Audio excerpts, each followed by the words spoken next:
Et nous te bénissons pour l'étude biblique de ce soir. Nous prions, Seigneur, que comme ta parole vient, la parole de vie, la parole de foi, que cela génère et augmente la foi dans tous les cœurs au nom de Jésus. Et nous prions, Seigneur, pour que la foi fasse son œuvre puissante dans toutes les vies. Merci, Seigneur, au nom de Jésus, nous prions. Seigneur bénisse, vous pouvez vous asseoir. Nous sommes toujours dans Jacques chapitre 2. Dans Jacques chapitre 2, nous considérons à présent le verset 20. Jacques chapitre 2, lisons le verset 20.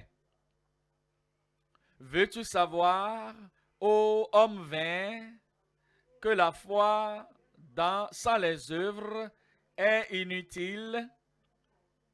Verset 20, 21. Abraham, notre père, ne fut-il pas justifié par les œuvres lorsqu'il offrit son fils Isaac sur l'autel? 22. Tu vois que la foi agissait avec ses œuvres et que par les œuvres la foi fut rendue parfaite. 23. Ainsi s'accomplit ce que dit l'Écriture. Abraham crut à Dieu et cela lui fut imputé à justice et il fut appelé ami de Dieu. 24. 24. Vous voyez que l'homme est justifié par les œuvres et non par la foi seulement.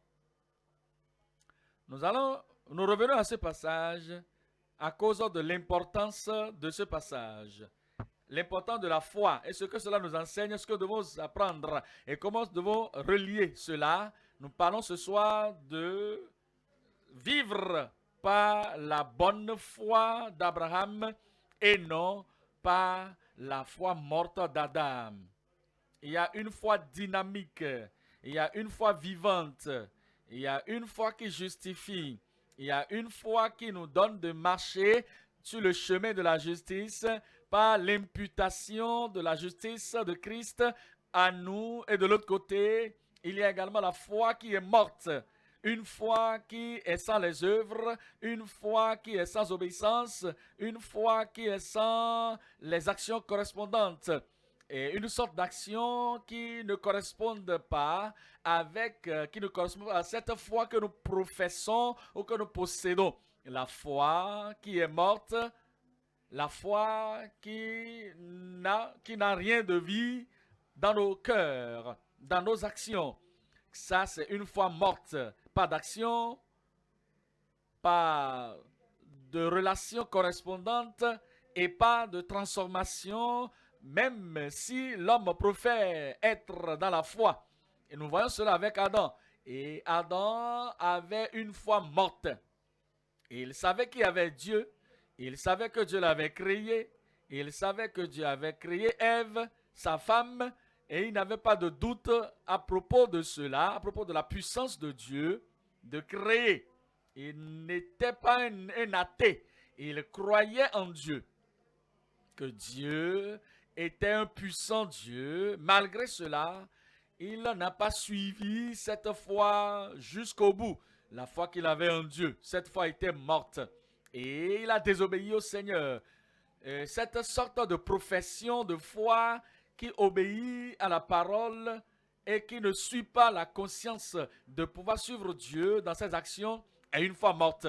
Et c'est pour cette raison que nous considérons la foi d'Abraham et la foi d'Adam. La foi vivante, la foi dynamique, la foi puissante, la foi proactive. Et de l'autre côté, Adam, négatif, désobéissant, morte, morte foi. Nous allons considérer 3 points aujourd'hui. Numéro 1, nous parlerons de la démonstration essentielle de la foi décisive d'Abraham. Numéro 2, la désobéissance éliminatrice de la foi morte d'Adam. Et numéro 3, nous parlerons de la dédicace entière à travers la foi distincte d'Abraham. Nous allons voir le point numéro 1. Le numéro 1 dit la démonstration essentielle de la foi décisive d'Abraham. La foi qui décide du côté de Dieu. La foi qui décide de travailler, de marcher en ligne avec les exigences de la parole du Seigneur. La foi qui vit et qui œuvre et qui vit et qui reste et qui s'assoit sur tout ce que Dieu a ordonné. La foi qui plaise à Dieu et qui donne à Dieu la première place, la place exaltante. La foi qui nous donne de nous humilier devant Dieu et de dépasser notre vie et d'obéir à la parole de Dieu. La démonstration essentielle de la foi décisive d'Abraham. Nous allons voir 3 sous-titres sous le premier point. Numéro 1, la preuve de la foi d'obéissance d'Abraham. C'est une sorte de foi que le Seigneur reconnaît, une sorte de foi qui lui obéisse, la foi qui se soumet à lui, la foi qui s'abandonne à Dieu, la foi qui marche suivant le chemin de la justice et de l'obéissance. Numéro 2, sous-titre 2, le modèle de la foi imitable d'Abraham. Tout le monde peut l'observer, tout le monde peut l'imiter lorsqu'on voit qu'il a laissé le Chaldée dans le pays dur et qu'il a pris tout ce qu'il avait et qu'il était sorti pour aller dans la direction que le Seigneur lui avait indiqué. Tout le monde avait observé cela. Et bien qu'il avait une femme qu'il devait choisir et qu'il partait de cela, il partait de là et disait à son serviteur de ne pas amener Isaac dans son pays d'où il était sorti, tout le monde pouvait observer.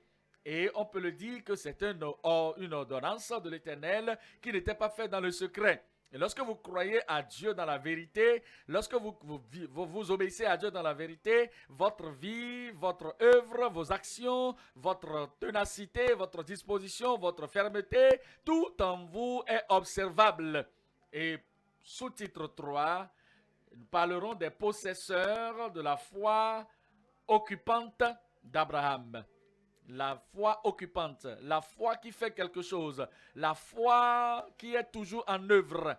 Donc les possesseurs, nous parlons des croyants de ce jour. Nous croyons des gens qui sont venus à connaître le Seigneur et qui sont connectés au Seigneur, convertis pour le Seigneur. Et nous pouvons voir ce qu'ils possèdent. Ils possèdent la foi agissante d'Abraham. La foi agissante d'Abraham. Nous allons venir au sous-titre 1. Le sous-titre 1, c'est la preuve de la foi d'obéissance d'Abraham. Nous allons considérer dans Hébreux chapitre 11. Hébreux 11, verset 8. Hébreux 11, verset 8 nous dit que ce n'est pas la foi qu'Abraham, lors de sa vocation, obéit et partit pour un lieu qu'il devait recevoir en héritage et qu'il partit, ça c'est le mot, il partit sans le savoir, sans savoir où il allait. Est-ce que vous avez jamais entendu parler de Dieu? Oui. Avez-vous jamais lu la Bible? Oui. Est-ce que vous savez ce que la Bible exige du pécheur avant de venir dans le royaume? Oui, vous le savez. Se repentir et croire à l'évangile. Et lorsque vous venez au Seigneur, vous savez ce qu'il ordonne que nous devons être, nous devons vivre dans la justice par la justice de la foi, que nous devons vivre dans le royaume.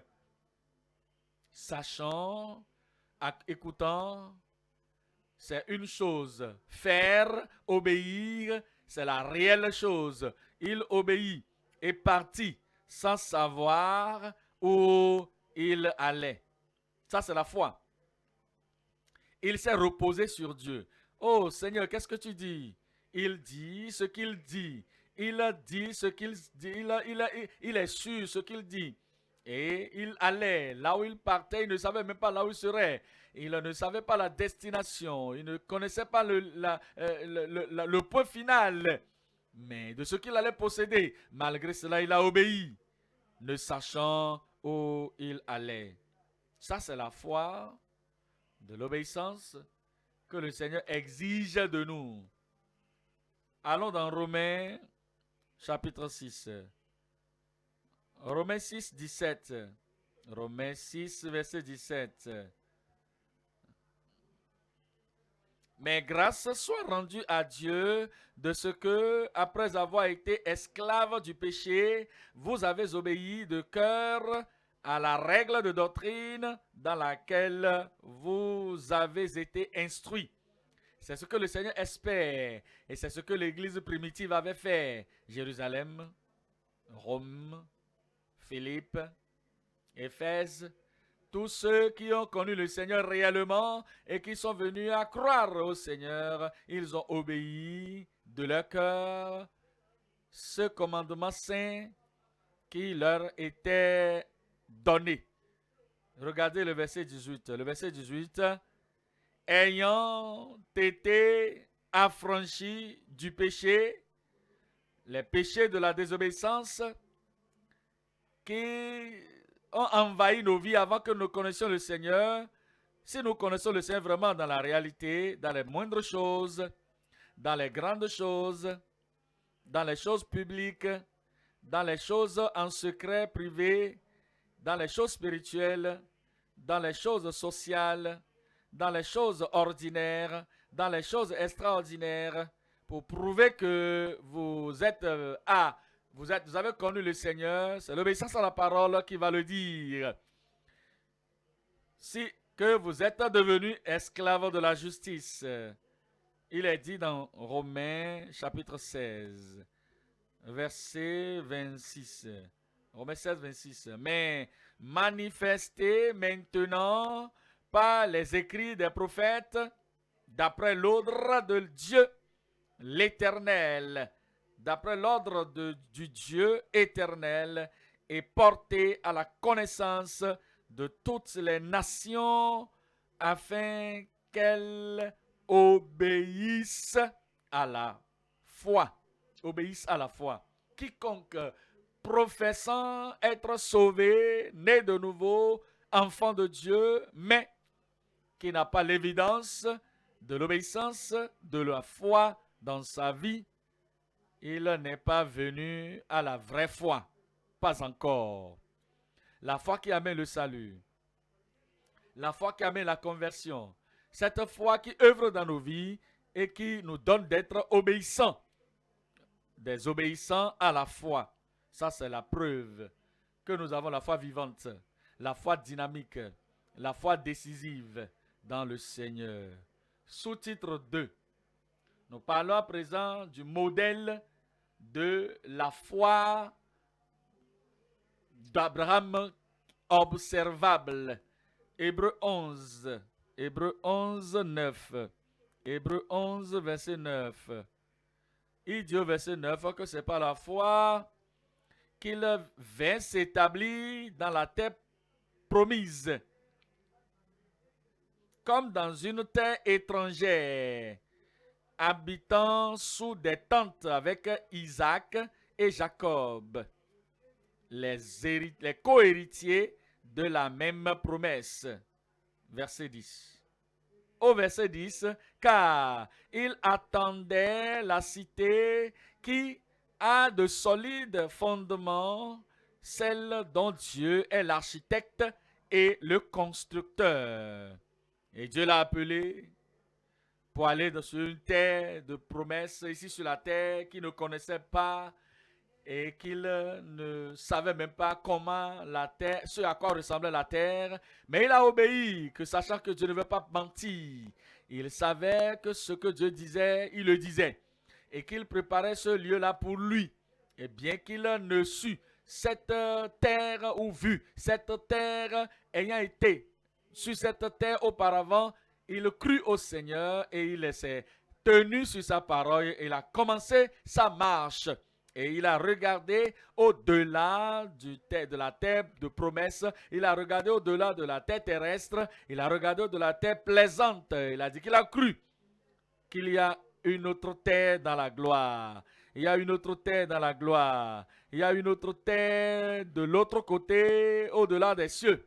Et il a regardé cela, il a espéré cela, il a cru en cette cité, tous les pas qu'il menait et toutes les choses qu'il faisait, il vivait comme je vais à ce meilleur endroit.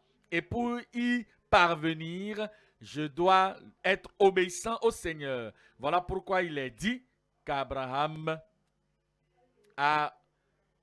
attendait la cité qui a de solides fondements, celle dont Dieu est l'architecte et le constructeur.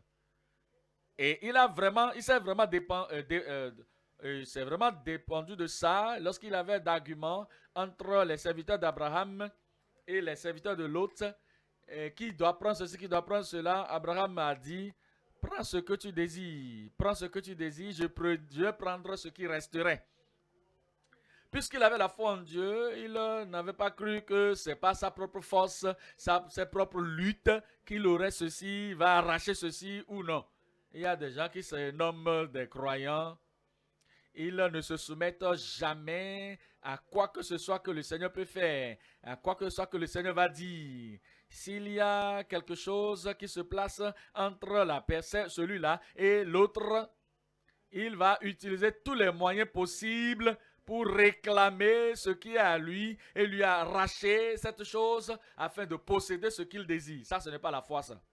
Ceux qui luttent, ceux qui se battent, et ceux-là qui essaient de piétiner les autres afin de posséder ce qu'il désire, ce qu'il veut, au-delà des autres.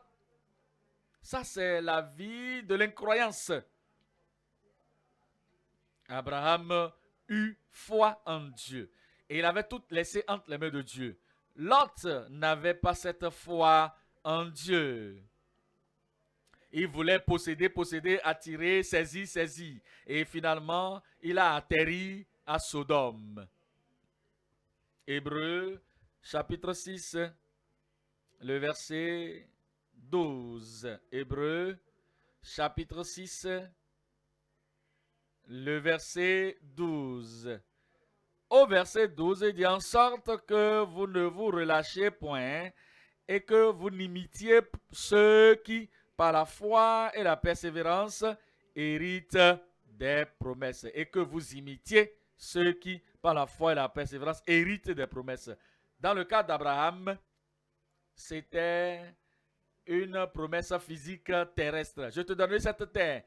Oui, malgré cela, il a observé la patience. Vous savez, l'impatience, lorsque l'impatience s'établit et saisit votre vie, saisit la vie de quelqu'un, et la personne ne veut pas attendre de l'autre côté, il ne veut pas attendre son propre temps, il ne veut pas attendre le temps, le meilleur moment, il ne veut pas attendre qui que ce soit, il ne veut pas attendre Dieu, il doit posséder la chose maintenant et ici. Et il va utiliser toutes les ruses et utiliser tout ce qu'il a dans sa pensée pour s'assurer que ce qu'il désire, il possède cela. Il peut piétiner les autres, il peut pousser les gens par terre, il peut insulter les gens, il peut assaulter les gens, il peut essayer de pouvoir griffer les gens pour posséder ce qu'il veut. Il doit avoir la raison. Ça, c'est une incroyance. Pas de patience, pas de foi en Dieu. Comment es-tu parvenu à avoir ce que tu as maintenant? Est-ce que ce n'est pas le modèle, la pratique de l'impatience, de l'infidélité, de la lutte, de la bagarre, de le fait de détruire les autres pour posséder ce que tu as possédé jusque-là maintenant? Ne soyez pas, ne vous relâchez point. Et soyez imitateurs de ceux-là qui, par la foi et la persévérance, héritent des promesses. C'est ce qu'il désire pour vous et pour moi aujourd'hui. Toute autre chose qui est en dehors de ceci est sur le chemin de l'incroyance. Regardez le verset 13. Lorsque Dieu fit la promesse à Abraham, ne pouvant jurer par un plus grand que lui, il jura par lui-même. 14.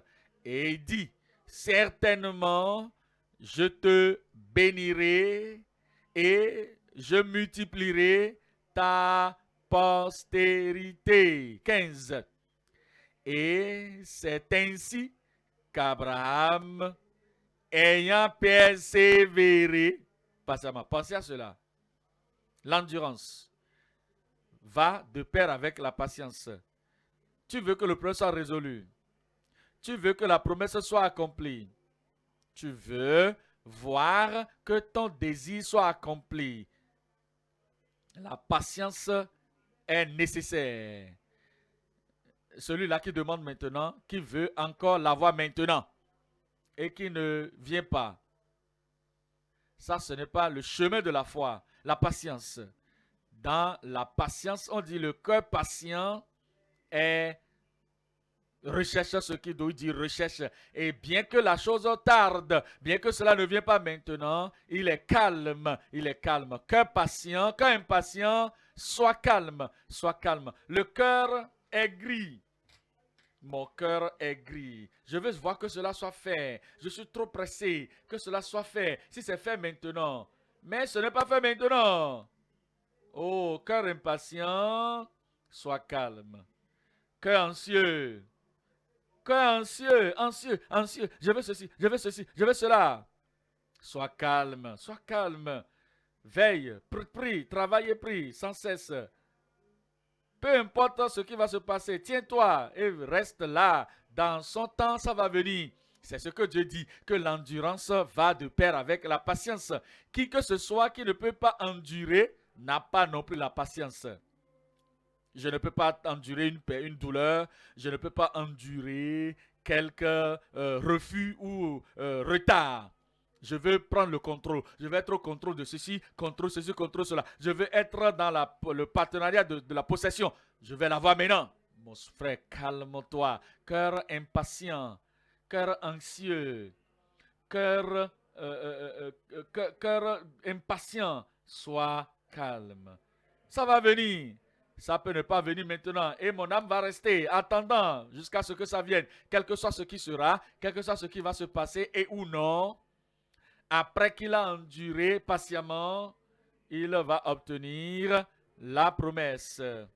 Ça, c'est le chemin pour recevoir de la part du Seigneur afin d'hériter ce qu'il a promis que nous allons hériter. Sous-titre 3. Sous-titre 3, les possesseurs de la foi agissante d'Abraham.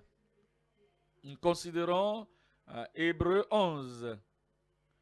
Hébreux 11, verset 13. Hébreux 11, verset 13. C'est dans la foi qu'ils sont tous morts sans avoir obtenu les choses promises.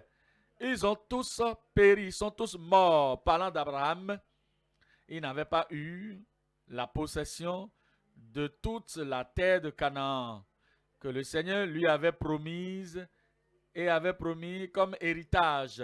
Et ce qui a été promis à sa postérité, il ne l'a pas vu. Malgré cela, il a continué de croire, de croire, de croire jusqu'à ce qu'il a trépassé. C'est après, bien après, que la nation d'Israël a possédé toutes choses. Non seulement cela, il y avait des promesses de l'expérience spirituelle, le plein salut, la sanctification et le baptême dans le Saint-Esprit dans l'Ancien Testament que les prophètes dont les prophètes ont parlé. Ils ont continué de croire, de croire, de croire jusqu'à ce qu'ils soient morts. Finalement, Jésus est venu et toutes ces promesses sont accomplies sous Christ. Mais ils n'ont pas abandonné. Ils n'ont pas dit, comme je n'ai pas reçu, est-ce que Dieu va jamais faire cela? Il a dit que tous ceux-là sont morts dans la foi sans avoir obtenu les choses promises, mais ils les ont vues et saluées de loin, reconnaissant qu'ils étaient, il dit, ils étaient étrangers et voyageurs sur la terre. Le verset qui suit. Le verset qui suit nous dit ce qui s'est passé. Le verset qui suit, suivant le 14. Ceux qui parlent ainsi montrent qu'ils cherchent une patrie. Verset 15. S'ils avaient eu en vue celle d'où ils étaient sortis, ils auraient eu le temps d'y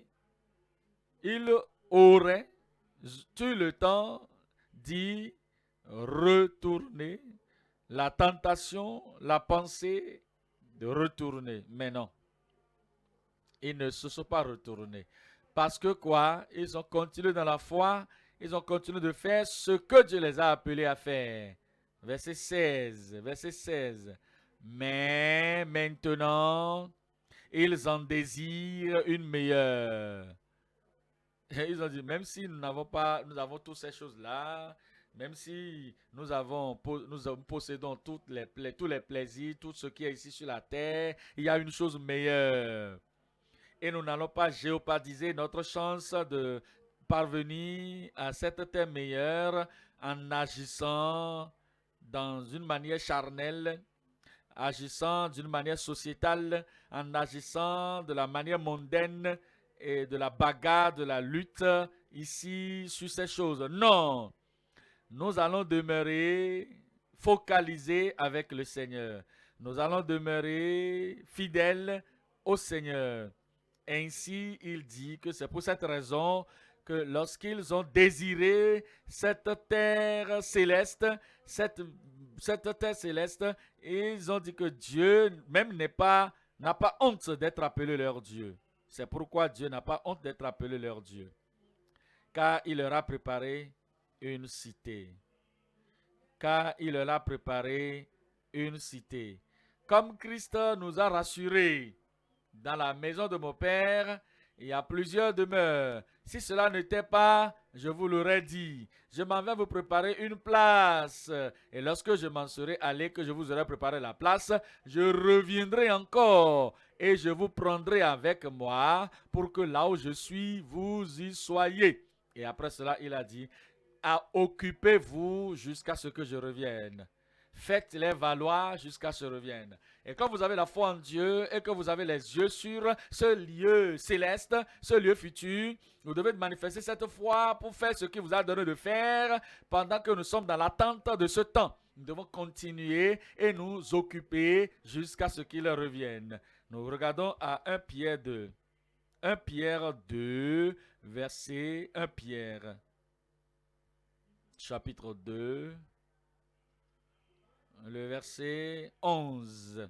Bien-aimés, je vous exhorte, comme étrangers et voyageurs sur la terre, à vous abstenir des convoitises charnelles, les attirances charnelles, les désirs charnels, les affections charnelles, les luttes, les bagarres, qui font la guerre à l'âme. Lorsque nous nous concentrons sur l'impatience, la vie qui est trop pressée, posséder les choses de ce monde rapidement, satisfaire notre désir personnel, désir précieux pour nous, et que nous oublions le ciel. Et tout ce que nous nous battons pour posséder dans nos dédicaces et dans nos oublis, c'est les choses de ce monde. Ces choses font la guerre à l'âme. Mais il dit au verset 12, il dit, ayez au milieu des païens une bonne conduite, une conduite honnête, une conduite appropriée parmi les païens, afin que là même où ils vous calomnient, comme si vous étiez des malfaiteurs, ils remarquent vos bonnes œuvres et glorifient Dieu au jour où il les visitera. Verset 21. L'Esprit de Dieu, au travers de l'apôtre Pierre, dit ce qui suit. Et c'est à cela que la façon dont nous devons être occupés, ce que nous devons faire, la foi qui doit agir, et ce que nous sommes en train de planifier, faire comme Christ. Et nous ne devons pas dévier du chemin de la foi, comme beaucoup de personnes aujourd'hui ont dévié dans ces derniers jours. Et c'est à cela que vous avez été appelés, parce que Christ aussi a souffert pour vous, vous laissant un exemple,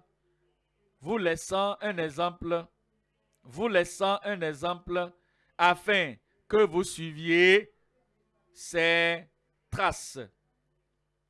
Verset 22. Verset 22, il dit, lui qui n'a point commis de péché, ça c'est un exemple pour nous, quel que soit ce que nous voulons posséder, qui va amener le péché, nous devons laisser la chose. Quelle que soit la chose que nous allons lutter pour posséder, quelle que soit la chose que nous allons désirer accomplir, qui aura à faire avec le péché, nous devons abandonner. Il n'a pas péché. Lui qui n'a commis aucun péché, et dans la bouche duquel il ne s'est point trouvé de fraude. Verset 23. Lui qui injuriait ne rendit point d'injure. Les petites choses, on t'a jeté quelque chose. Moi, je sais comment jeter aussi. Hein. Vous prenez et vous jetez cela en retour. Ça, ce n'est pas l'œuvre de la foi. Ça, ce n'est pas le chemin de la foi. Ce n'est pas le chemin de la patience. Ce n'est pas le chemin de la suivi ou bien du suivi du chemin d'exemple de Jésus-Christ, notre Sauveur. Lorsqu'il était injurié, il ne rendit point d'injure. Lorsqu'il était maltraité, il ne faisait point de menaces. Nous sommes vraiment désolés. Toutes les fois que nous sommes menacés, que nous n'allons pas être permis d'aller là où nous voulons aller, et alors nous nous oublions nous-mêmes, et nous menaçons de retour, nous menaçons les gens. Peut-être que c'est des gens qui sont là, ils ont une posture de menace, une posture menaçante, des propos menaçants. Ils ont des paroles menaçantes, des idées menaçantes, des idées menaçantes, des personnalités menaçantes. Ça, ce n'est pas Christ, ça. Pourquoi vous voulez développer une personnalité de menace pour que les gens aient peur de vous, afin que vous puissiez avoir raison sur eux et faire ce que vous voulez faire? Ça, ce n'est pas la voie de la foi. Ça, ce n'est pas la voie qui suit l'exemple de Christ. C'est plutôt la prière qu'il faut faire et travailler avec circonspection et travailler sur cette propensité ou cette attirance qui demande à menacer les gens par les actions, par les paroles, par la disposition, par votre disposition, par votre regard. Ça, ce n'est pas le chemin de la foi. Ce n'est pas le chemin de Christ, ça. Il nous a dit que Christ, lorsqu'il était injurié, lorsqu'il a été maltraité, il ne faisait point de menace, mais s'en remettait à celui qui juge justement. Ceux qui se battent pour eux-mêmes, ils ont oublié que Dieu est toujours sur le trône. Dieu ne s'implique pas dans les affaires des hommes, il ne le fait plus. Alors, ils peuvent se lever et faire des choses, Dieu ne voit pas. Ils peuvent détruire des choses, Dieu ne voit pas. Ils peuvent réclamer leurs droits, Dieu ne voit pas. Parce qu'ils sont là, ils sont des gens qui ne croient plus que Dieu voit et que Dieu peut les défendre. Ils ont perdu cette foi. Et c'est pour cette raison qu'ils essaient de se battre, de lutter ici et là. Que le Seigneur nous en délivre. Un bon amen. Maintenant, qu'est-ce que nous devons faire? C'est de nous occuper jusqu'à ce qu'il revienne. Luc 19. Luc 19, verset 10. Luc 19, verset 10. Il dit car le Fils de l'homme est venu chercher, sauver ce qui était perdu. Verset 13. Verset 13. Il appela 10 de ses serviteurs, leur donna 10 mines et leur dit, faites-les valoir jusqu'à ce que je vienne. Ça veut dire quoi? S'occuper dans les mêmes choses dans lesquelles j'étais occupé. Et je suis en train de partir. Et le monde entier est encore là. Lorsque vous partez, prêchez l'évangile à toute la création. Faites-les valoir jusqu'à ce que je revienne. Hébreux 13, verset 8, verset 9. Jésus-Christ, le même, hier, aujourd'hui et éternellement. 9. 9. Ne vous laissez pas entraîner par des doctrines diverses et étrangères, car il est bon que le cœur soit affermi par la grâce et non par des aliments qui n'ont servi de rien à ceux qui s'y sont attachés. Suivez Christ. C'est la même chose. Il est le même hier, aujourd'hui, éternellement. Et si Christ devait venir sur la terre aujourd'hui, ce qu'il serait en train de faire, c'est ce qu'il avait fait lorsqu'il était ici sur terre. Qu'il est venu pour chercher et sauver ce qui était perdu. Et puisqu'il nous a laissés ici sur la terre, ça c'est notre devoir premier. Oui, nous allons faire le travail séculier afin de nous nourrir. Et si nous avons la nourriture et l'habillement, cela doit nous être suffisant. Ce n'est pas que nous sommes de courir comme la course des souris avec les gens de ce monde et nous oublions l'occupation primaire. Ce que Christ le Sauveur, notre Rédempteur, nous a confié, ce qu'il nous a laissé à faire. Faites-les valoir jusqu'à ce que je revienne. Point numéro 2 à présent. Le point numéro 2, c'est la désobéissance éliminatrice de la foi morte d'Adam. Adam avait une foi morte. Vous connaissez l'histoire. Nous allons voir 3 sous-titres ici également. Le sous-titre 1, c'est l'expulsion loin du jardin d'Éden à travers la folie mortelle. Numéro 2, l'élimination du rassemblement exalté par la foi morte. Et numéro 3, exempté de la grâce suffisante après la chute mortelle. Nous allons venir au sous-titre 1. Le sous-titre 1 parle de l'expulsion loin du jardin d'Éden, l'expulsion du jardin d'Éden à travers la folie mortelle. Est-ce que ce ne fut pas vraiment insensé lorsque Dieu avait parlé à Adam et qu'il lui avait dit ne mange pas de ce fruit. Prends tous les autres fruits, tout est disponible pour toi de l'autre côté. Maintenant Satan est venu. Est-ce que Dieu a vraiment dit? Et Ève a dit oui. Elle a répondu oui, Dieu a dit. Nous ne devons pas, nous ne devons même pas toucher. Mon frère, mon ami, est-ce que tu vas toucher quelque chose que tu n'as pas l'intention de manger? Et il n'a dit de ne pas manger ni de toucher. Et finalement, Satan dans le serpent a parlé à Ève. Et il lui a dit que Dieu avait tort.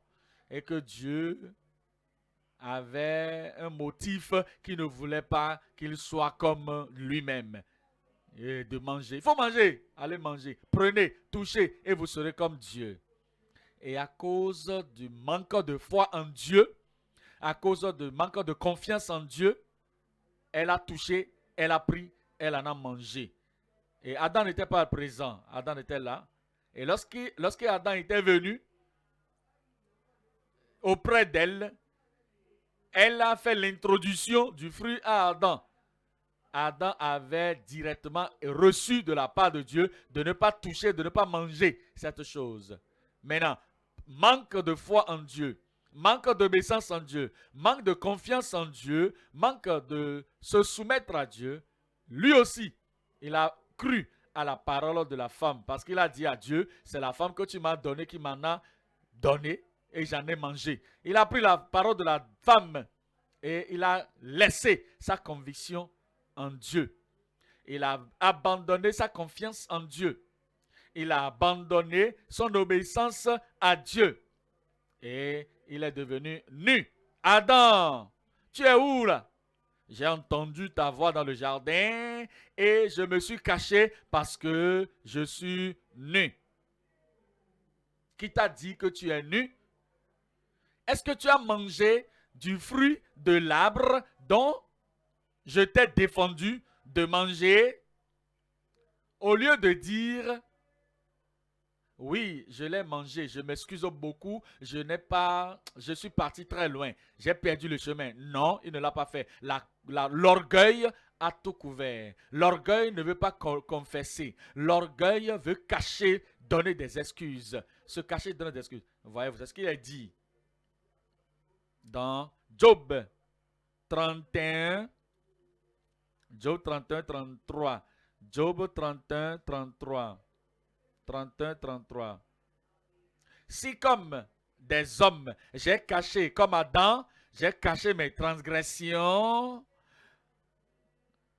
Si, comme Adam, comme les hommes, j'ai caché mes transgressions. C'est ce que l'Écriture nous dit. Adam avait caché son iniquité. Il a caché son péché. Il avait couvert cela. Et mes transgressions étaient cachées. Il n'avait pas cru à Dieu, que Dieu peut voir au travers et que Dieu peut dire ce qui s'est passé. Ceux qui ont la foi morte, ils peuvent savoir, connaître la parole de Dieu, savoir et faire ces deux choses différentes. Et lorsqu'ils ont offensé Dieu, péché contre Dieu, et qu'ils ont permis à la transgression et l'iniquité de s'attacher à eux, et qu'ils savent que Dieu les défie, ils ne se repentent pas. Ils font comme Adam. Ils couvrent le péché et ils se cachent. Et ça, c'est leur folie. Et à cause de cette folie, il a été expulsé, il a été chassé, il a été renvoyé du jardin merveilleux d'Éden. Et alors, nous ne devons pas suivre la voie d'Adam. Dans Psaume 51, lisons le verset 11. Psaume 51, le verset 11. Psaume 51, verset 11, il dit, « Détourne ton regard de mes péchés, efface toutes mes iniquités. » Le verset 13, lui second, « Ne me rejette pas loin de ta face, ne me retire pas ton Esprit Saint. » Le verset 14, « Rends-moi la joie de ton salut et qu'un esprit de bonne volonté me soutienne. » Vous pouvez dire, tout va bien avec moi. Mais est-ce que votre salut est là? Le salut est parti. Et la joie du salut est partie. Et la certitude du salut est partie. Vous pouvez penser, couvrir avec le sourire, avec quelle que soit la disposition que vous pouvez démontrer, quelles que soient les expressions externes que vous allez démontrer. Mais aux yeux de Dieu, vous êtes déjà déboussolé. Vous êtes déjà parti. Mais il dit, retourne-moi la joie de ton salut. Reste-moi, rends-moi la joie de ton salut et qu'un esprit de bonne volonté me soutienne. 1 Corinthiens 9. 1 Corinthiens 9, 27. 1 Corinthiens 9, 27. Je traite durement mon corps. Paul était un croyant équilibré. Il était un prédicateur équilibré. Il était un pasteur équilibré. Il était un apôtre équilibré. Lorsqu'il essaie de faire des choses, de mettre les choses en ordre, c'était son appel. Et il dit, lorsque je serai venu, je vais tout mettre en ordre. Ça, c'est très bon. C'est ce que tu dois faire. Mais, au même moment, il a tout fait pour mettre les choses en ordre dans sa propre vie. Si vous croyez en Dieu, si vous n'êtes pas en train d'opérer dans la foi morte, si vous n'opérez pas dans les suppositions, vous allez travailler plus sur vous-même, plus que vous n'essayez de travailler sur la vie des autres. Vous allez donner plus de temps à votre vie. Vous allez soumettre votre corps. Vous allez soumettre les membres de vos corps. Vous allez assujettir votre corps et garder votre salut. Les choses que vous avez dans votre vie, les mettre en ordre sous la supervision et la puissance et l'esprit prévalent de Dieu, au lieu de courir ici et là, seulement en gardant la vie des autres, en assujettissant les autres. Et toi, tu fais de telles choses. Et tu n'œuvres pas sur la voie du Seigneur. Ça, ce n'est pas le chemin. Si tu es ainsi, tu seras expulsé loin du royaume de Dieu. Et tu peux être en train de courir, de sauter pour dire je suis là, alors que tu n'es pas là. Regardez cela, il dit, mais je traite durement mon corps et je le tiens assujetti, de peur d'être moi-même rejeté après avoir prêché aux autres. Alors, le sous-titre 2, il parle de l'élimination du rassemblement exalté par la foi morte. Ça veut dire quoi ce qu'on est en train de dire sous le titre 2? L'élimination du rassemblement exalté. Nous voyons dans Hébreux 11, verset 1. Hébreux 11, verset 1. Il dit, la foi est une ferme assurance des choses qu'on espère, une démonstration de celles qu'on ne voit pas. Verset 2. Pour l'avoir possédé, les anciens ont obtenu un témoignage favorable. Il a commencé par mentionner ces anciens, les gens qui ont reçu le bon témoignage par la foi. Et la liste devait commencer avec Adam et Ève, mais jamais. Ce ne fut pas le cas. Ça a commencé avec Abel. Et ça a continué à Enoch. Continué sur Enoch. Aller à Noé. Aller à Abraham. Aller sur Sarah. Revenir sur Abraham encore. Et après, mentionnant Isaac, Jacob. Et mentionnant Joseph. Mentionnant ceux-là lorsqu'ils sont partis ainsi de suite. Mais, le nom de Adam a été exclu. Vous avez vu, non? C'est ce que l'incroyance fait, ça.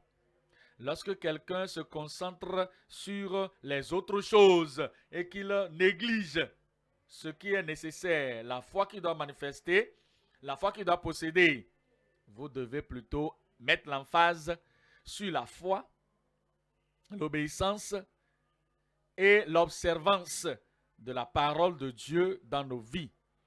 Quelle que soit l'intelligence que nous avons, quelle que soit la vie occupée que nous avons, quel que soit le zèle que nous démontrons, si nous n'avons pas la foi qui obéisse à l'Éternel, nous serons complètement exclus de ce livre de vie. Vous serez exclus du peuple qui vont démontrer la foi en Dieu, qu'on peut voir, une foi décisive qu'ils ont démontrée en l'Éternel. Apocalypse chapitre 20, le verset 15. Apocalypse chapitre 20, le verset 15.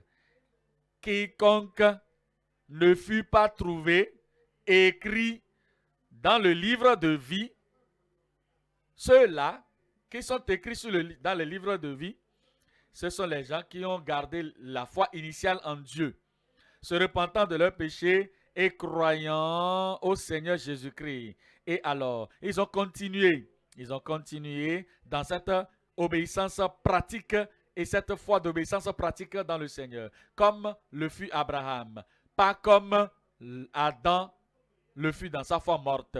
Nous devons continuer dans l'obéissance à la parole de l'Éternel si nous avons vraiment la foi. Et c'est ce que Jésus voulait dire en posant la question. Lorsque le Fils de l'homme reviendra, Verra-t-il la foi sur la terre? Verras-tu la foi dans votre cœur? Verra-t-il la foi qui est obéissante à l'Éternel, la foi qui est observable par le Seigneur, la foi qui est agissante, faisant l'œuvre de l'Éternel? Lorsque le Fils de l'homme reviendra, trouvera-t-il la foi sur la terre? Et il dit dans Apocalypse 20, verset 15, que quiconque, ça c'est une parole très lourde, quiconque, c'est une parole très lourde, quiconque ne fut pas trouvé, écrit dans le livre de la vie, fut jeté dans l'étang de feu. Ceux qui gardent nos noms dans le livre de vie, c'est ce qui nous a amenés dans le livre de vie. La foi en Christ. La foi qui nous a amenés dedans, c'est cette même foi qui doit nous donner de continuer, de rester, de demeurer dans le livre de vie, dans le Seigneur. Et cette foi obéissante, si elle demeure jusqu'à ce que le Seigneur revienne, alors nous serons là. Si cette foi n'était pas, et votre nom n'est pas resté dans le de vie, vous continuez dans le péché, vous péchez, vous vous battez, vous vous levez, vous sonnez, vous battez ceci, vous tuez l'autre, vous faites ceci. Vous allez perdre le privilège dans l'éternité. Sous-titre 3.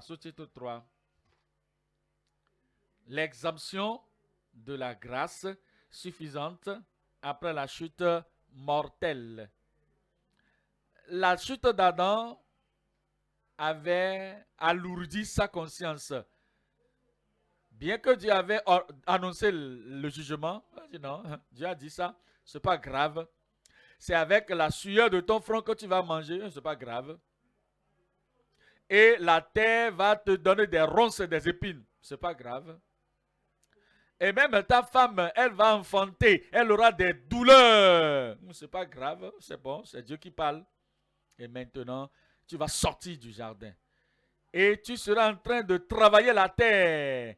Et tu vas espérer beaucoup en travaillant, mais tu auras peu. Mais il n'a pas plaidé, il s'est tué, il n'a pas demandé, il n'a rien demandé comme le pardon. Cet homme qui connaissait qui avait nommé tous les animaux, c'est lui qui avait donné le nom des animaux. Est-ce qu'il ne savait pas que Dieu est un Dieu d'amour, que Dieu est un Dieu de miséricorde? Est-ce qu'il ne savait pas que si nous lui demandons et que nous nous repentons, nous disons, nous nous excusons, ne savait-il pas qu'il sera pardonné? Est-ce qu'il connaissait les conséquences de son péché? Que cela va affecter les générations, des générations après lui? Pourquoi n'avait-il pas même essayé de rechercher la miséricorde du Dieu de vivant? Rien de ça, il n'avait fait. Et à cause de cela, il a été expulsé de la grâce suffisante. Parce que il était tombé dans la conscience morte. Il avait endurci son cœur. Qu'en est-il de toi, mon frère, mon ami? Qu'en est-il de toi, ma soeur, mon frère? Es-tu mort? Es-tu morte? As-tu une conscience morte? Que tu es tellement immersé dans tes péchés que le Seigneur parle et tu n'entends pas? Est-ce que tu es tellement mort par la rétrogradation, que maintenant tu n'es pas en mesure et tu ne veux même pas plaider devant le Seigneur? Nous regardons à Genèse chapitre 6. Genèse 6, le verset 8. Genèse 6, verset 8. Noé trouva grâce aux yeux de l'Éternel. Il est dit dans le verset 9. Voici la postérité de Noé. Noé était un homme juste et intègre dans son temps. Noé marchait avec Dieu. Verset 22. Au verset 22, c'est ce que fit Noé. Il exécuta tout ce que Dieu lui avait ordonné. Noé avait trouvé grâce. David avait trouvé grâce. L'Ancien Testament, bien sûr, les gens dans l'Ancien Testament ont trouvé grâce aux yeux de Dieu. Il pouvait leur donner la grâce et la gloire. Rien de bon ne leur était retenu ou empêché d'être donné, ceux qui ont marché droitement devant lui.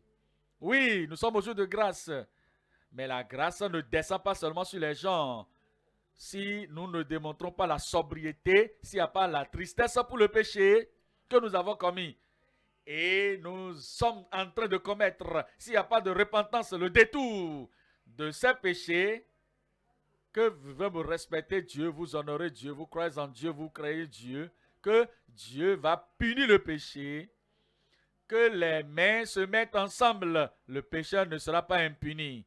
Dieu va punir le péché. La personne peut pécher, tellement pécher, qu'il a vécu 120 ans et dans le péché, mais Dieu exige que celui-là soit jugé. Ne sois pas comme Adam, tombé et demeurant dans la tombe, dans la chute, tombé et demeuré endurci.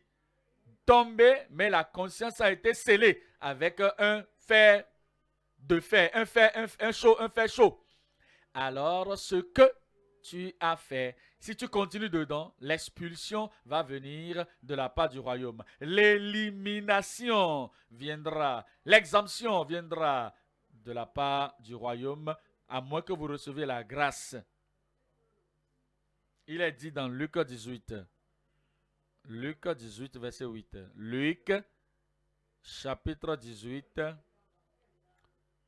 le verset 8. Au milieu là-bas, il dit, mais quand le Fils de l'homme viendra, trouvera-t-il la foi sur la terre, la foi dynamique, la foi décisive, la foi obéissante, la foi soumise, la foi consacrée? Est-ce qu'il va trouver cette sorte de foi qui vous donnera d'aimer Dieu et de le craindre, de marcher sur la voie de l'Éternel? Lorsque le Fils de l'homme viendra, trouvera-t-il la foi sur la terre? Trouvera-t-il la foi dans votre cœur? Nous considérons point numéro 3 maintenant, le point numéro 3 présent. Nous parlons de la dédicace entière. Notre dédicace entière à travers la foi distincte d'Abraham. La foi distincte. La foi distincte. Ce n'est pas juste la foi pour la guérison. Il n'y a pas la foi pour le salut. Ce n'est pas juste la foi pour la prospérité terrestre. Et il n'y a pas de foi pour vivre une vie juste. Ce n'est pas la foi pour les choses de cette terre. Et pas la foi pour l'héritage des choses célestes. Et vous démontrez cela par la dédicace entière au travers cette foi distincte d'Abraham. Jacques 2. Jacques 2, verset 21. Jacques 2, verset 21. Abraham, notre père, ne fut-il pas justifié par les œuvres, par l'appropriée action, par l'obéissance, lorsqu'il offrit son fils Isaac sur l'autel? Nous voyons 3 sous-titres ici. Le premier sous-titre, nous parlons de l'expression suprême de l'œuvre de foi d'Abraham. L'expression suprême, l'expression de cette foi en Dieu qu'il a marché, qu'il a œuvré par la foi en Dieu comme le Seigneur l'avait exigé. Numéro 2, l'expérience de sanctification dans la volonté d'Abraham à travers la foi. Il avait la volonté. Il y a des choses que le Seigneur peut exiger de qui que ce soit comme enfant de Dieu, fille ou garçon. Le niveau d'engagement, le niveau de consécration que le Seigneur exige, que le Seigneur désire de vous, de moi et de quiconque qui s'appelle enfant de Dieu, juste pour examiner votre volonté. Est-ce que vous avez la volonté de le faire? Et lorsque vous êtes sur le point de le faire, Dieu va dire, Abraham, Abraham, c'est bon. Ne touche pas l'enfant. J'étais en train de surveiller et de tester, d'éprouver ta volonté à faire ce que Dieu le Tout-Puissant du ciel espère que tu fasses. Alors, nous avons ici l'expérience de sanctification dans la volonté d'Abraham à travers la foi. Numéro 3, nous parlerons de l'exemple soutenu de la marche d'Abraham par la foi. Il a marché par la foi. Marcher, ce n'est pas une expérience d'un moment. C'est l'expérience qui nous amène d'aller, de continuer, jusqu'à en vivant pour le Seigneur. Il avait un exemple soutenu dans la marche par la foi. Voyons le sous-titre 1. Le sous-titre 1, c'est l'expression suprême de l'œuvre de la foi ou l'œuvre de foi d'Abraham. Regardez Hébreux 11. Hébreux 11, 17. Hébreux, chapitre 11, le verset 17. C'est par la foi qu'Abraham, lorsqu'il fut mis à l'épreuve,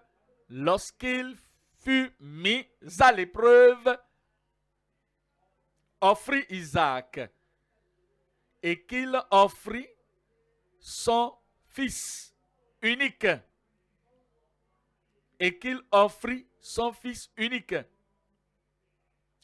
Sa foi a été éprouvée. Votre foi sera éprouvée. L'expression sera éprouvée. Votre volonté, votre soumission, votre abandon, votre laisser aller à Dieu sera testé. Il y a des gens qui traversent la vie et ils veulent seulement aller, ils veulent juste courir sur les nuées.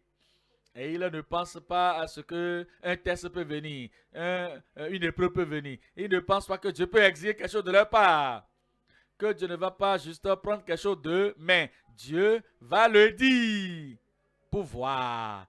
Est-ce que c'est vrai? Et Dieu a appelé Abraham. Après qu'Ismaël a été renvoyé de la maison, et Dieu a appelé Abraham. Maintenant, Abraham, tu es où? Me voici. Prends ton fils, ton unique, Isaac, et offre-le sur l'une des montagnes que je te montrerai. Le lendemain matin, très tôt, Abraham sella son âne, prenant l'enfant, le bois et toute autre chose. Et les serviteurs le vont suivre. Et il a laissé le serviteur quelque part. Et il a dit, toi reste ici, moi et le jeune garçon, nous irons là-bas pour aller faire le sacrifice. Et lui et moi, nous allons revenir vers toi. Ça, c'est la foi qui démontrait, la foi de la résurrection. Si j'obéis à Dieu, il a le pouvoir de ressusciter Isaac après que je l'aurai égorgé de la mort. Il va le ressusciter. Pas la mort, pas la foi plutôt. Lorsqu'il était testé, lorsqu'il était éprouvé, il a offert Isaac. Et lui qui avait reçu la promesse, il a offert son fils unique. Lui qui avait reçu les promesses. 18, verset 18. Et à qui il avait été dit, en Isaac sera nommé pour toi une postérité. Verset 19. Il pensait que Dieu est puissant, même pour ressusciter les morts. Aussi le recouvra-t-il par une sorte de résurrection. Ça, c'est la foi que Dieu espère de nous, que nous démontrions cette foi. Vivre à la manière d'Abraham, d'œuvrer comme Abraham, avoir la foi d'œuvre d'Abraham. Sous-titre 2. L'expérience de sanctification dans la volonté d'Abraham à travers la foi. La sanctification est essentielle. La sanctification est obligatoire. Et il y a certaines personnes qui professent être sanctifiées, mais où est la preuve de cette sanctification? Est-ce qu'il y a de la circoncision de cœur? Où est la preuve? Est-ce qu'il y a la sainteté de vie? Où est la preuve? Est-ce qu'il y a la transparence dans les actions? La transparence dans l'homme intérieur? Est-ce que les gens vous connaissent? ce que vous courez après, ce que vous faites, ce que vous avez envie de faire. Est-ce qu'il y a des jeux de cache-cache? La sanctification est toujours là, vous dites. Est-ce qu'il y a l'hypocrisie qui est là?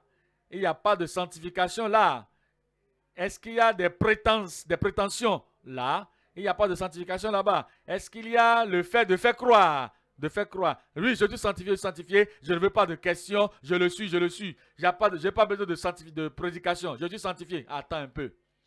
Où est-ce que ça s'est passé? Où est la volonté?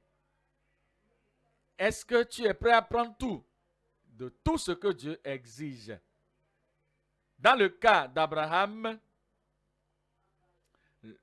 le Seigneur lui avait dit clairement à propos de la circoncision, eh bien, qu'il avait cet âge. Dans Genèse chapitre 17, malgré cela, il avait observé cette instruction simple qui lui était donnée parce que c'était l'exigence de Dieu. Mais Dieu voulait voir non seulement la circoncision de la chair, mais la circoncision de cœur. Deutéronome 30. Deutéronome 30, verset 6. Deutéronome 30, verset 6. L'Éternel, ton Dieu, circoncira ton cœur et le cœur de ta postérité. Et tu aimeras l'Éternel, ton Dieu, de tout ton cœur et de toute ton âme, afin que tu vives. Jean, chapitre 21, verset 15. Jean 21, verset 15. Alors, après qu'ils eurent mangé, Jésus dit à Simon-Pierre, Simon, fils de Jonas, m'aimes-tu plus que ne m'aiment ceux-ci? En réalité, c'est une question qu'Abraham devait considérer. M'aimes-tu plus que ton fils Isaac?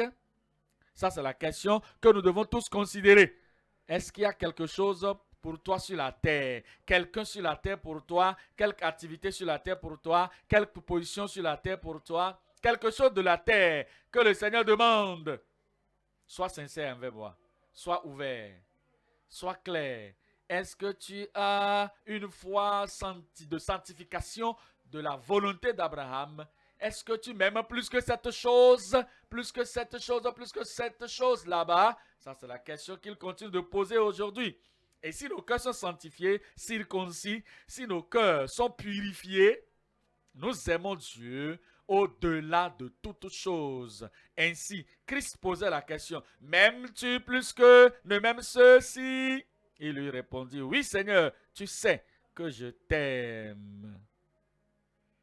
Jésus lui dit, paix mes agneaux. Il était en train de dire à Pierre, et nous disant par ricochet, qu'il y a quelqu'un que nous devons aimer, que nous aimons au-delà de Christ, et nous n'avons pas de raison d'être dans le ministère, disant que nous servons le Seigneur. S'il y a quelqu'un que nous aimons plus que le Seigneur, nous enseignons les agneaux, nous étendons, nous éparpillons l'évangile par-ci, par-là. Qu'est-ce que nous allons enseigner aux gens? Si nous-mêmes, nous ne l'aimons pas, ce Christ, le Sauveur, le Seigneur des Seigneurs, si nous ne l'aimons pas au-dessus de toutes choses, au-dessus de tout le monde sur la terre, nous n'avons pas le droit de paître l'agneau et les brebis du Seigneur. M'aimes-tu plus que ces choses? Si nous disons oui, Seigneur, il faut le prouver par l'expression de la circoncision de cœur.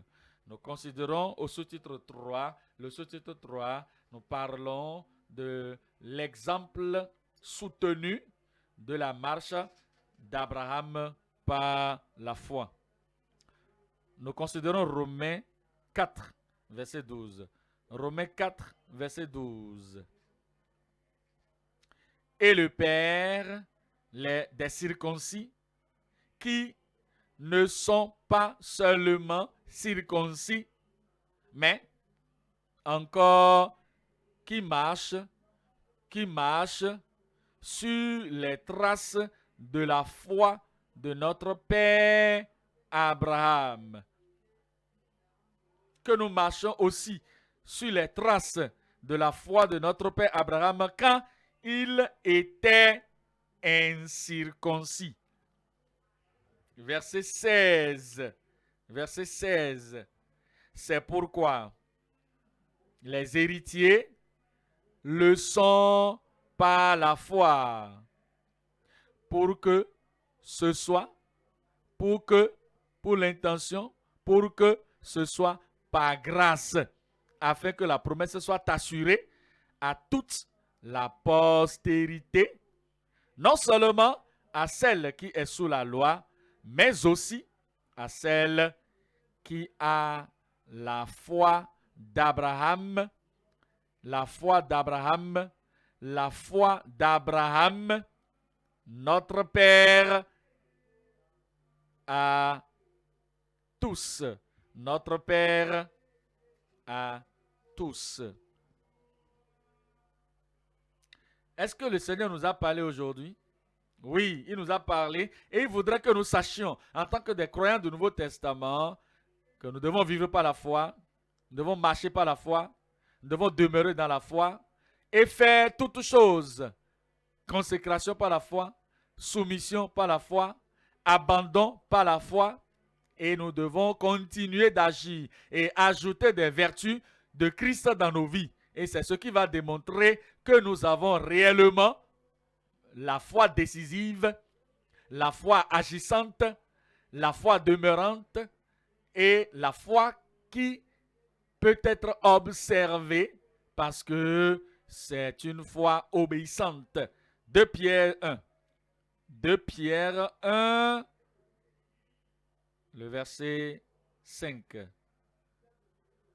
À cause de cela même, faites tous vos efforts. Il dit, pour joindre à votre foi la vertu. La foi, c'est la base. La foi, c'est la fondation. La foi, c'est le début, le commencement de notre relation avec le Seigneur. La foi, par la foi, vous grandissez par la foi, vous êtes sauvés par la foi. Purifiant leur cœur par la foi. Et également, le Saint-Esprit vient sur eux, ceux-là qui ont cru et qui ont obéi au Seigneur. La foi, c'est la fondation, c'est le fondement. Et à la suite, nous devons ajouter la vertu. Qu'est-ce que vous ajoutez à votre foi que vous avez, qui vous sauve? Est-ce que vous ajoutez la vertu? Et à la vertu, la connaissance, la science. Est-ce que vous ajoutez la connaissance? Est-ce que vous aimez la connaissance? Est-ce que vous rejetez la connaissance de la parole de Dieu? C'est ce que vous devez ajouter à votre foi. Regardez le verset 6. Le verset 6, à la connaissance, la science, plutôt bien sûr, la tempérance. La tempérance, c'est le contrôle de soi, la maîtrise de soi, pas d'alcool. On ne boit pas d'alcool, on ne fume pas la cigarette, ou bien on ne fait pas la chose la plus souillée. Et les autres choses que vous avez l'habitude de faire auparavant, vous ne devez plus faire avec ces choses. Vous êtes en mesure de contrôler votre corps et votre désir. Vous devez contrôler votre tempérance. Et il dit que vous devez également ajouter à cette tempérance à la tempérance, la patience. Vous n'êtes pas tellement impatient dans toutes choses que maintenant dans la vie, c'est comme si les petites choses, vous êtes en colère, vous êtes obsédé, vous êtes en colère, vous êtes aigri. Parce que l'autre là, il est trop faible pour moi. Il faut le faire, faire les choses rapidement, Patience, la patience est nécessaire. Et il dit que à la tempérance, vous devez ajouter la patience. Et à la patience, ajouter la piété, la vie selon Dieu. Vous ne devez pas oublier que sans la sainteté, personne ne peut voir le Seigneur. Alors, quel que soit ce que nous sommes en train de courir pour de posséder, tout ce qui nous rend impatients, tout ce qui nous donne d'être en colère, comprenez que si cette chose qui se passe, si cette chose, cette piété, cette sainteté manque dans ta vie, tu adores en vain, tu œuvres en vain, tu étudies en vain. Il doit y avoir la sainteté, rechercher la paix avec tous les hommes et la sanctification sans laquelle personne ne verra le Seigneur. numéro 7, le verset 7. Le verset 7, il est dit, à la piété, ajoutez l'amour fraternel. Vous êtes prêts pour l'enlèvement? Ajoutez l'amour fraternel. Vous œuvrez, vous travaillez et vous voulez que les gens suivent votre tempo. C'est très bon, mais ajoutez l'amour fraternel. Vous devez considérer ceci. Est-ce que tu es là? Et il ne va pas m'obéir. Je sais qu'il ne va pas m'obéir. Je sais qu'il ne va pas se tenir là où je me tiens. Il va lui montrer. Il ne faut pas lui montrer quelque chose. Ne lui montre pas quelque chose. Ne lui montre rien. Ajoute l'amour fraternel. Et à l'amour fraternel, il faut ajouter la charité. L'amour. L'amour envers Dieu de la profondeur de ton cœur. Et l'amour envers les gens dans toute sincérité. Et le verset 8. Verset 8. Car si ces choses sont en vous et ils sont avec abondance et s'augmentent, alors elles ne vous laisseront point oisifs ni stériles pour la connaissance de... Vous ne serez pas infructueux, stériles dans la connaissance spirituelle de notre Seigneur Jésus-Christ. Le verset 9, mais... Au verset 9, mais celui en qui ces choses ne sont point, lui-là, qui n'a pas la foi, la vertu, la connaissance, l'amour fraternel, qui manque la charité, celui-là qui manque ces choses, il est aveugle, il ne voit pas de loin et il a mis en oubli la purification de ses anciens péchés. Nous ne devons pas être des oublieux. Regardez le verset qui suit. Le verset 10. Il dit, c'est pourquoi, frères, appliquez-vous d'autant plus à affermir votre vocation et votre élection. Car en faisant cela, vous ne broncherez jamais. Vous ne tomberez jamais. Vous n'avez pas dit Amen. Un autre Amen là. Le verset 11. Le verset 11, c'est ainsi. En effet, que l'entrée dans le royaume éternel de notre Seigneur et Sauveur Jésus-Christ vous sera pleinement accordée. Personne ne va entrer dans le royaume de Dieu par accident. Personne ne va entrer au ciel par accident. C'est un choix délibéré que j'ai la foi vivante, la foi décisive, la foi obéissante, la foi observable et la foi agissante. Et c'est ainsi qu'on va aller au ciel. Et cette foi, nous devons ajouter la vertu. À cette foi, nous devons ajouter la connaissance, nous devons ajouter la volonté, nous devons ajouter la soumission, nous devons ajouter la soumission absolue, totale, nous devons ajouter la patience. Marcher avec Dieu, pas de crainte pour l'homme, pas de crainte de l'homme, de qui que ce soit que vous allez prendre de quelqu'un qui va vous amener à détourner vos regards du ciel. Si toutes ces choses demeurent en vous, alors vous allez entrer avec abondance, vous serez permis pleinement accorder l'entrée dans le ciel au nom de Jésus. Je prie que tout ce que nous avons appris aujourd'hui apparaisse dans vos vies, opère dans vos vies et que Dieu vous accorde la grâce de pouvoir être ce que vous devez être entièrement et qu'il vous accorde la grâce de pénétrer ce lieu glorieux, ce lieu dernier au nom de Jésus. Amen. Tenons-nous maintenant debout et parlons à Dieu dans la prière. Prenez votre décision. Vous êtes sauvés. Vous êtes venus dans une église pareille pour un objectif. Tenez-vous prêts sur cet objectif et laissez la grâce de Dieu et augmente en vous et que votre volonté pour vivre, votre volonté pour demeurer, que cela soit observé par tout le monde qui vous entoure, que cela soit clairement défini devant les hommes, afin qu'ils voient vos bonnes œuvres, votre vie de foi, qu'ils le voient, qu'il la voie et qu'il glorifie votre Père qui est dans le ciel.